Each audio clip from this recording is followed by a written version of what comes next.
Hello friends, and welcome back to the channel. I'm Nick, and this is MSFS Flight Plans.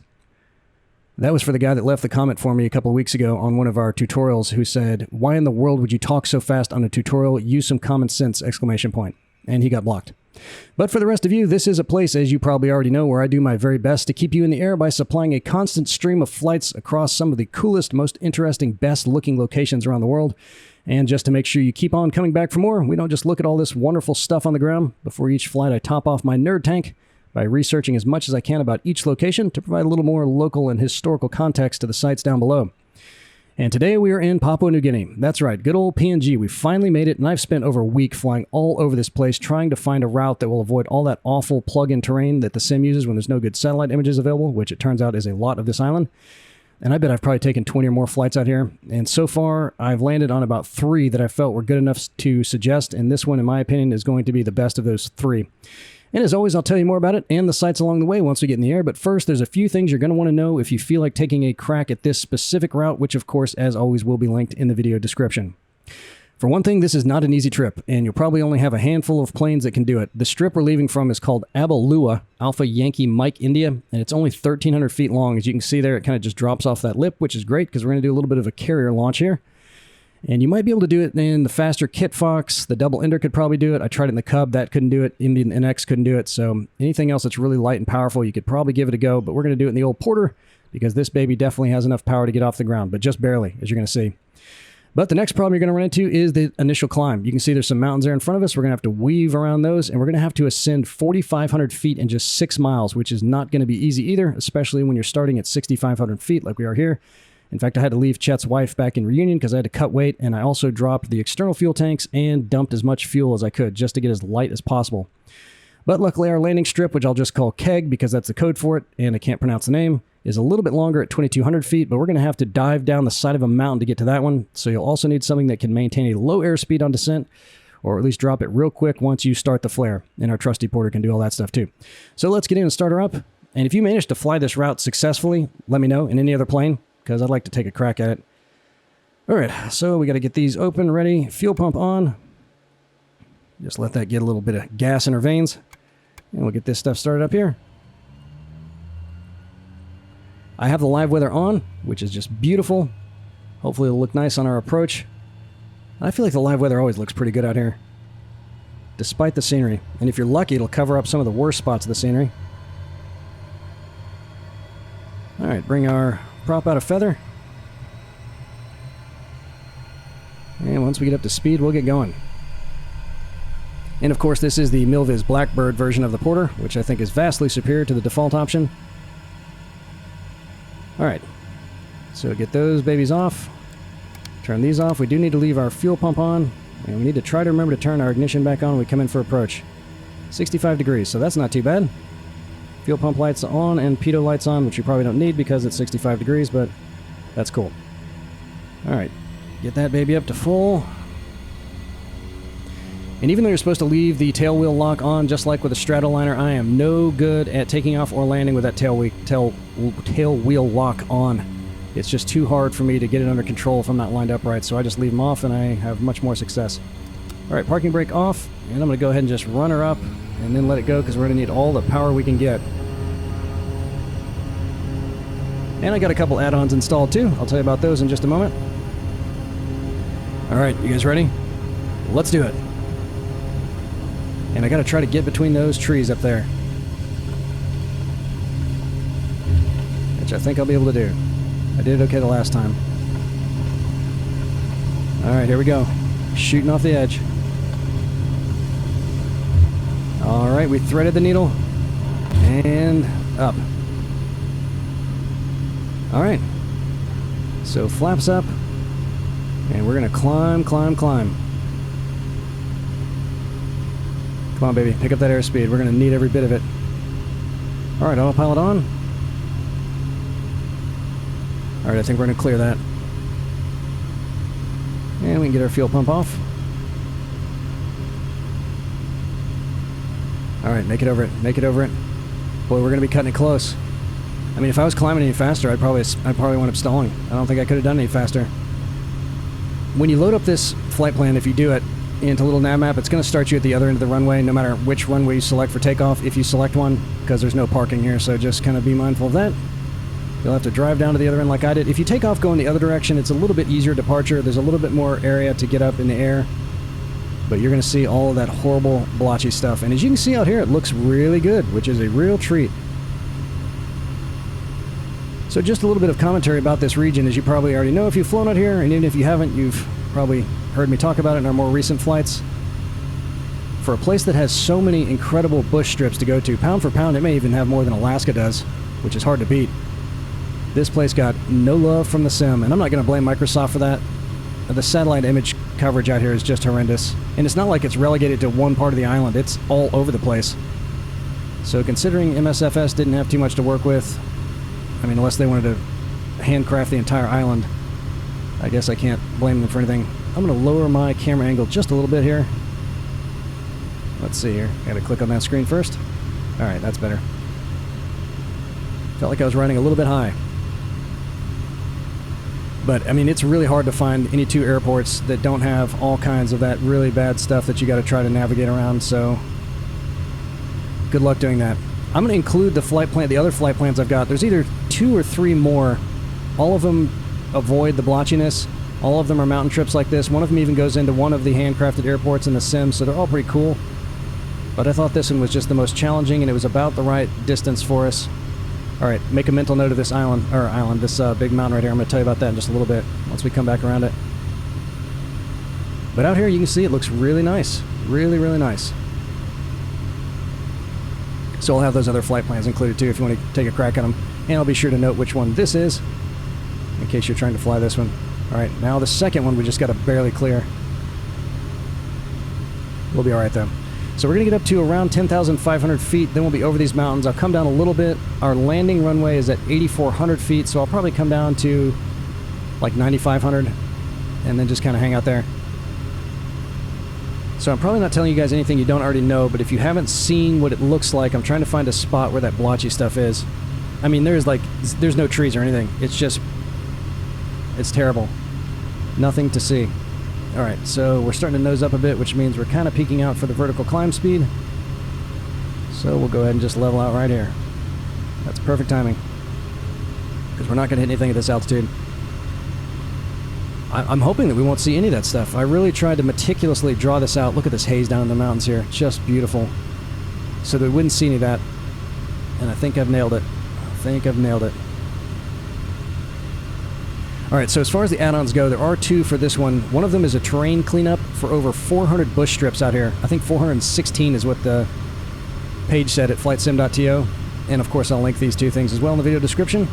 And it's not like a complete redo of any of the strips, but it removes a lot of the trees, including from the one we left from, that would be right at the ends of the runway, which makes it a heck of a lot easier to get up and down from these airports. Now we'll slow down a little bit because we're starting to get up into the yellow there. And everything else looking good. Looks like we're going to have enough fuel, so that's great. And the other add-on deleted all the autogen rivers, which look pretty rough in some spots, but it's supposed to leave what's visible in the satellite images, to the extent that there's any images available. So we'll see how that worked out, because there's a few doozies on the second half of this flight, but I haven't seen them yet because I just put that one in. So we'll assess that situation once we get over there. And they were both really small, like in the kilobyte range, so if you're ever flying out here, you just leave them in your community folder without devouring too much space. That looks incredible. That really, really looks good. If you guys had known what I've been through the last dozen or so flights out here. So the other one of the flights comes into the same airport, but it starts down at the other end of this valley, which is a pretty nice little flight. It just adds about 20 minutes to this trip. And since there's not a heck of a lot to talk about out here, I didn't want to have too much time of dead air. But that one looks pretty good. And then there's another one that leaves down on the southern side of this range and comes up through the range, over the mountains, gets up to about 12,000 feet. And there's a very fun landing challenge for that one, and it goes to one of the in-sim modded airports.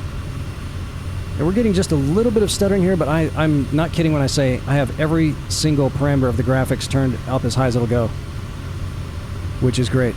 And for most of this flight, I was still, when I had my frame rate counter on, up in the 50s, so that is fantastic. One of the benefits, I guess, of lousy terrain modeling. Some of these white spots that you'll see out here, we're going to see another when we turn around. It's not snow. It's not a big sand patch, because I looked on the satellite image. It's where a cloud overhead got modeled on the ground. Took me a while to figure out what that was. Alright, so let me tell you about that mountain real quick. The one that we were looking at when we took off. That thing is called Mount Wilhelm, and it's almost 15,000 feet in height, which makes it the highest mountain in Papua New Guinea and also the highest in Australia, New Zealand, and all other territory classified as Oceania. But I have to put one little caveat on that. On the western side of this island, which is simply known as Papua, there's a peak called Puncak Jaya, which beats this one out by about 1,000 feet, making it the highest point on any island in the world. And I took a look at that on the satellite image, and it was blotchy around it, so we couldn't have flown out there if we wanted to. Wouldn't have looked good at all. So I don't know how that one didn't make the cut for Oceania, but maybe the classification stops at the western border of PNG out here. I don't know. But this mountain back behind us is part of the Bismarck Range, and as you can probably guess by the names of both the mountain and the range, there is a bit of German influence out here. Look at that. Really good. I don't see any of the rivers yet. Here's a little one here, but I don't remember that one looking really bad before. Once we come around and start coming up in this little valley towards our approach, we'll see the ones that look pretty bad before. That mountain wasn't given its first non-indigenous title until 1888. And it was German because the guy that was crawling around up there was a German newspaper correspondent named Hugo Zoller, naming the range after then-Chancellor Otto von Bismarck, who you've probably heard of if you're a big history buff, and that mountain, along with two others in the area, after his own children.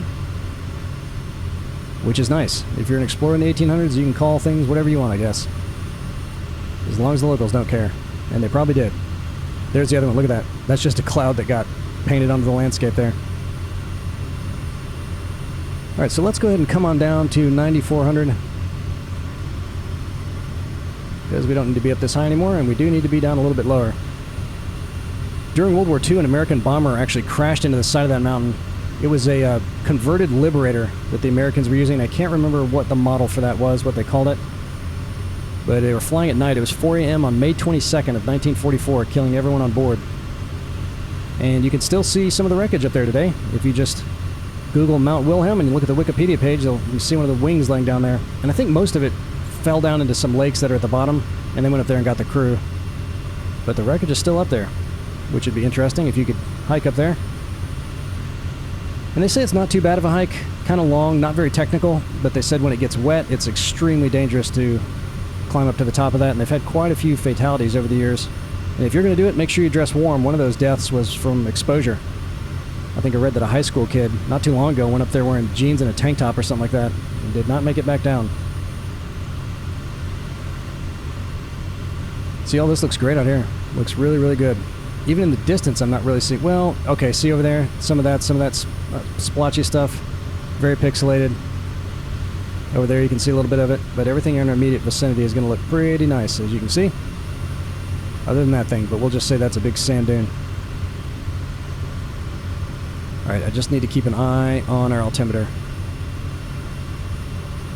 And while I do that, we'll turn the page and zoom out just a little bit to discover the history of this broader region anyway.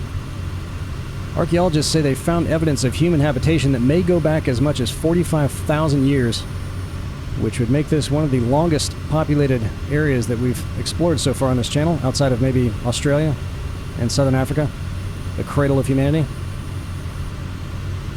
Alright, so I think I'm going to stop at 9,400. That'll give us almost exactly 1,000 feet over the runway. And as you're going to see when we get out there, we're going to have to come over the crest of a mountain and then just cruise right down the side of it with flaps ablazing. Okay, so we'll stop there. And this was also one of the first places in the world to take a crack at agriculture. Scientists believe that that probably happened around 9,000 years ago, which I find just astonishing considering how relatively primitive this area is today, and very rural. But, of course, what really sets this place apart was the practice of headhunting, maybe even head shrinking, and cannibalism, which back in the day you could enjoy to a much higher degree in places like Walt Disney World, before it became so impolite to draw attention to things like that. And I think I even picked up a shrunken head at the Polynesian Resort back in the 90s. I probably still have it up in the attic somewhere. It's not real, though, unfortunately. And even though Europeans were aware of this place as far back as the 1500s, it was the Portuguese again like back in Reunion, that I think were the first ones to sail out here. Everyone just kind of left the locals to their headhunting until some missionaries rolled up in 1847, and even those guys didn't stay for very long. I think they got run out of town. But a few decades later, the Germans brought a little more muscle and a little less missionary, taking control of the whole northern half of the island and calling it German New Guinea, which would be this area that we're in right now.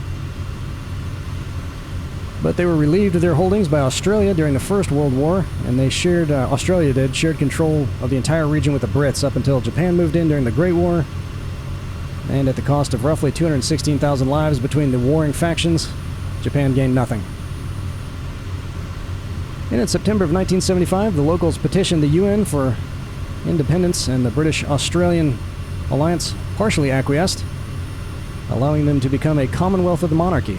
So right now, King Charles is the head of state out here. And there's 2 lakes, maybe even 3 of them, up at the very top of this mountain. I didn't fly over there to look at it because on the far side of it there's another big blotchy patch. But it might look kind of neat if you cruise over the top of that. And then down on the other side, which does look pretty good, there's also some smaller lakes down at the foot of it, but we won't see those because we're going to be landing before then. Look at these little villages up here. And these roads, these tiny little roads going up there. Incredible. But if you're into complicated politics, you could spend several hours reading about how things work in this place. But fortunately for us, because they're not my particular realm of interest, we just won't have time to continue that discussion. And that's about all I could get for this flight. And that works out fine because we're probably about 15 miles away from the airport. And here's one of the rivers that looked pretty bad before, and now with just the satellite image data down there, that looks a heck of a lot better. I mean, it was one of those where you could even see the little fine lines where they were drawing in the edges of the water. Yeah, if you're going to fly out here at all, definitely throw that one in your community folder. Because if they all look like that, that's pretty good. Real good. If you're wanting to see some more stuff on the ground, you could check out Port Moresby, which is the capital, which would be southeast of here, down along the coast. Definitely a bigger metropolitan area. And Port Moresby sounds very Australian, so I'm sure those guys had some part in naming that. But it was just really flat down there. Didn't look bad. The terrain looked pretty good around the city. But I wanted a little bit of a challenge and some mountains to look at. And that looks great. From this angle, that looks beautiful. Really nice up there. Really, really nice. And that might even be a little snow, because we're already at 10,000 feet, so that would not be out of the question. Alright, so let's see how far out we are. We got to be getting pretty close. Yes, we are. So, while I have a second, I want to mention again, we've already had a few comments from people saying, yeah, man, once you open that Discord server, I'm in. Which is cool, because I didn't know how popular that would be. But that's going to be our target for when we hit 1,000 subs, which probably isn't too far away. We'll go ahead and open that thing up. I already got a few chat rooms set up.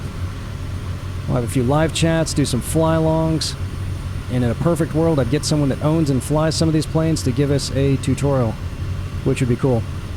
And on that note, every now and then someone will mention some, and I'm sure it's always good natured and they're always very polite about it, but they'll mention something about my startup procedures being incorrect or not obeying airspace and things like that, which I totally get. If you and I had been flying together this time last year, I would be exactly like you. But it just does not work for what we're doing here. I would like to be as absolutely perfectly detailed and everything, but if you've been around for a while, this is now our 84th flight. 84 in 8 months. So roughly every 3 days, I am researching the flights, flying test flights, laying out the bookmarks, putting my notes together. And you've probably noticed that we've hardly ever flown the same plane twice unless it was out of necessity, like in this case. So in addition to all that, I'm also trying to quickly relearn how to get the planes up in the air. But I get it. I get the desire to make this a full-blown simulation experience from start to finish. But all I'm really trying to do here with you guys is just show you some really cool spots to fly over. Hopefully some that you haven't been to before. Give you a basic flight plan to see it just as we did. And if you want to set it up however you like, have at it. But whatever you do, if I could ask just one favor, humbly, please don't hit the dislike button. You guys know I've never groveled for likes. I don't have that much at stake to whore myself out like that. But clicking dislike is very damaging to the channel. So if there's something that I've said or done that you don't like, let me know how I can do it better. I'll try my best to do that. And if you just can't stand it any longer, please just politely move along. I think the only time in all the thousands of hours I spent watching YouTube videos over the last decade The only time I can ever remember hitting the dislike button was for one that was a title of the video was Mick Jagger is dead. I thought, oh my gosh, what happened? I clicked on it, it was like a vitamin supplement ad, and that was the only one that I've ever disliked, so it would take a heck of a lot to disappoint me so much that I tried to damage someone's channel by clicking that. But I'm operating under the assumption that it's probably some third grader who just doesn't know any better, but please, please, please, just give me feedback. I can take it. Don't hit dislike.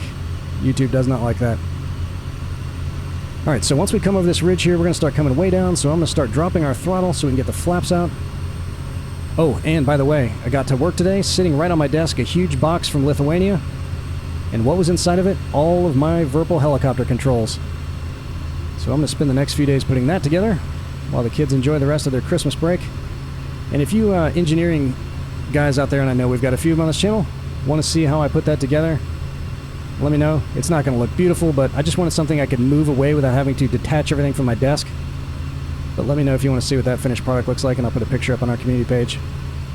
But it'll be cool. There's so many cities that I just really wish we could have taken more time to fly over a little slower, because there's so much stuff to look at. But in the planes it's harder, and if I can figure out how to fly the choppers well, that'll allow us to do that. Oh, this is going to be awesome. Got a little freeze there, but I'm taking it. I gave this to myself. I turned all the graphics up so high. Look at this. Look at this little rain coming in here. Beautiful. Awesome. Wait till you see this strip. It's so cool. And there was a really, really bad stream running next to it, which was the only detractor, but I'm going to bet that after that add-on, that's going to be fixed as well. Alright, so there's the strip there. We just have to clear these mountains, and we'll come right along the side here, so I got to get our speed dialed in just right. We'll go ahead and start adding some flaps, get our fuel pump and our ignition turned back on, and we'll get the landing lights on since we're coming into some weather, although I highly doubt anyone else is flying out here. And once we get turned around, I'm going to turn off the autopilot, and we're going to give it our very best shot. Some more flaps.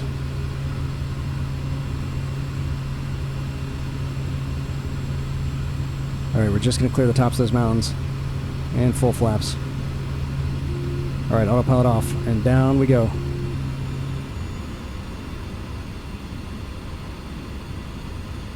Look at that. Boy, I don't even see where that river was. That cleaned it up so much. And this is not an add-on. Really a cool little airport for a non-add-on, especially out here. Well, looks like I overshot it a little bit. That's alright. And it has a little bit of an uphill grade, which is certainly going to help. So I've just cut the throttle because we got to dive so much. And we'll probably get our stall warning horn as we're getting closer, so just brace yourself for that. Let's not stall before we get there, though. And a little bit of a tailwind, but there's no way we could have come down from the other way. A little rain on the window. Awesome.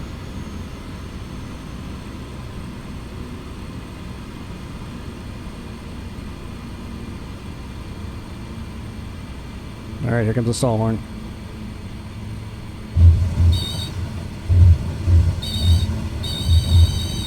Alright, brake, full back stick, and we'll even give it a little... That's good. We're good. Alright, baby. Ease off the brakes, because we're just going to roll to a stop on this hill. Maybe. And we've stopped. Well, that's the first time I haven't lifted the tail wheel stopping this thing. I'm sure that grade helped that. Alright, parking brake on, flaps up. Get these bad boys turned off. And we'll just pull this all the way back.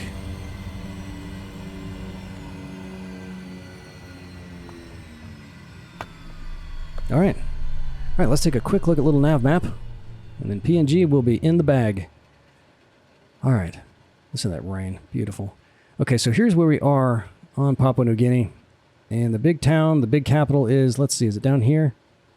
Yeah, I think this is it here. Is it? Or is it somewhere up here? Well, just Google Port Moresby, you'll find where it is. So this area up here, I mean, just awesome, awesome area to fly. This is where my other, I put option where I had some other places to go. The other landing strip, if you want to take one of the other flights, this is where I left from on one of them, flew up this valley, came in this way. The other one, where was the other one? It was a little bit higher up in the mountains. It may have even been further back there, but just check them out if you want to. They're all cool flights, and they all fly around that awful terrain stuff, so that'll be pretty cool. So let's just kind of get a top view here of Mount Wilhelm. And you can see that's probably really neat looking, but this whole corner over here, was just completely blotched out. So that's unfortunate because that would probably be something to be incredible to look at. But I bet it would probably look bad. They got these lakes up here and everything. Just looked wonderful. For our departure, I tried flying several different routes. I found that weaving just like this was about the best way to do it unless you have a jet or something that can just really climb really, really fast. Tried this airport down here. It looked terrible. And if you take off this way, all of this looks really, really terrible. So just do it like just like we did it. And it'll look just like it did. Anywhere else, you're on your own unless you want to let up some of those other flights. So not much else to talk about other than that. That was it. Good time, good flight. There's a little town there. Oh, there's that river. It was off to the side there. I was thinking it was over here. But I didn't even notice it, which is great because it was very noticeable before. It was really wide and looked really poorly drawn with lots of weird angles on it. And that was it.